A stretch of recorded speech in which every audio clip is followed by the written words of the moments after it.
안녕하세요. SBI 고병기 편집장입니다. K리츠 위클리 전해드리도록 하겠습니다. 지난주 같은 경우에는 추석 연휴로 인해서 이 거래일 19일부터 20일 두 날 이틀 동안만 이제 거래가 됐는데요. 지난주 21개 리츠의 단순 평균 수익률은 0.24%를 기록했습니다. 소폭이지만 2주 연속 상승세를 이어갔고요. 지난주 같은 경우에는 이제 미국 연방준비제도 이사회가 4년 반 만에 기준금리를 0.5%포인트 인하하면서 빅컷을 단행하기도 했습니다.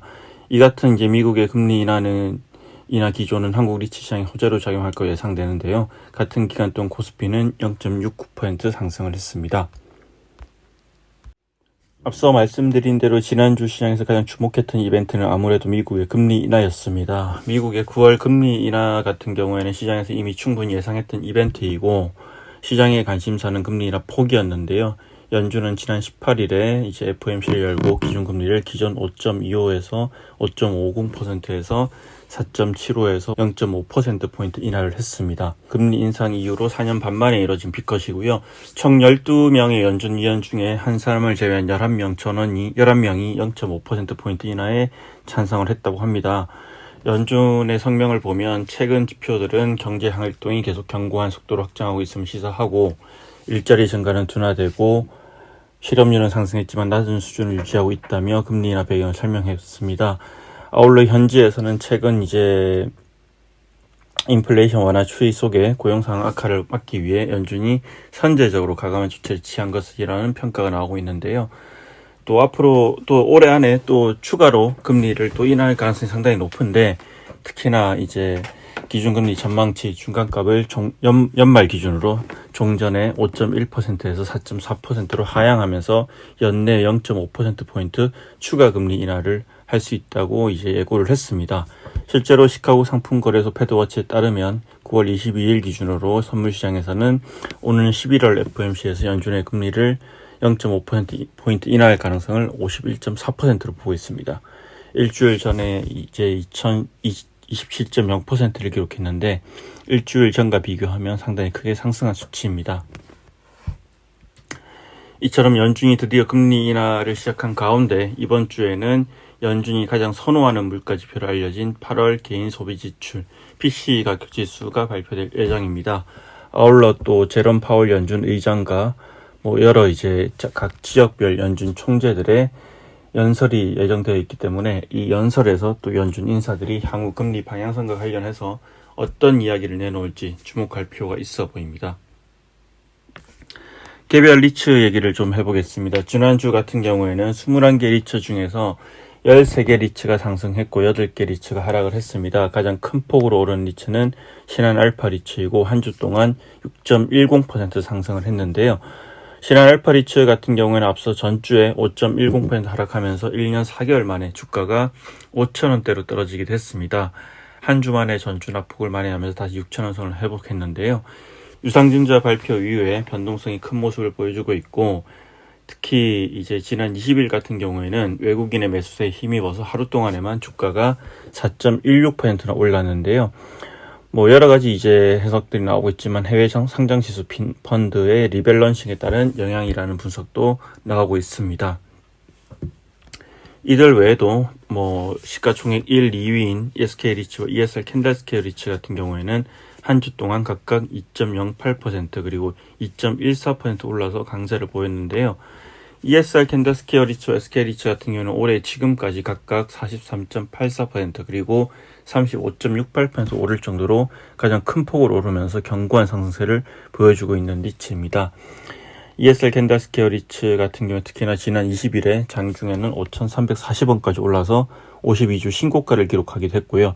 또 이지스 밸류 리츠 같은 경우에도 20일에 장중 5,580원까지 올라서 52주 신고가를 기록했습니다. 3주 연속으로 하락했던 신한 글로벌 액티브 리츠도 한 주 동안 2.62% 올라서 오랜만에 반등을 했습니다. 반면 가장 큰 폭으로 내렸던 리츠는 D&D 플랫폼 리츠와 NH 오른 리츠고 두 리츠 모두 5% 이상 하락하면서 부진한 흐름을 보였습니다. 네, 그리고 ESR 캔들스퀘어 리츠가 이제 공시를 하나 했는데 신규 자산 편입 공시고요. 이 관련 소식은 이제 SPI에서도 계속 그동안 꾸준히 보내드렸고 지난 6월부터 이 관련 소식을 전해드렸는데요. ESR 캔들스퀘어 리츠 같은 경우는 오는 10월 18일에 이제 764억 원 규모의 이천 물류센터 8을 편입한다고 이렇게 20일날 공시를 했습니다. 이번에 신규로 편입하는 자사는 경기도 이천시 마장면 272에 위치하고 있는 물류창고이고 연면적 43,405제곱미터 규모의 물류센터입니다. 그리고 이제 지난주 같은 경우에는 또 하나 좀 주목해 볼 거는 이 NH 프라임 리츠 관련해서 지금 NH 프라임 리츠 같은 경우에는 이제 가장 큰 자산이 서울역에 위치해 있는 서울스퀘어인데요. 이 서울스퀘어 같은 경우에 최근에 공실이 좀 발생을 했습니다.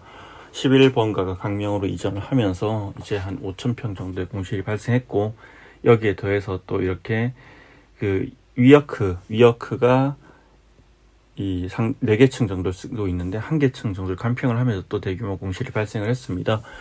위어크와 이제 11번가가 나간 자리를 전부 감안하면 총 이제 한 거의 중소형 오피스에 맞먹는 정도의 규모의 공간이기 때문에 앞으로 이제 이 공간의 임대를 어떻게 채우나 상당히 중요한 그런 상황이고요.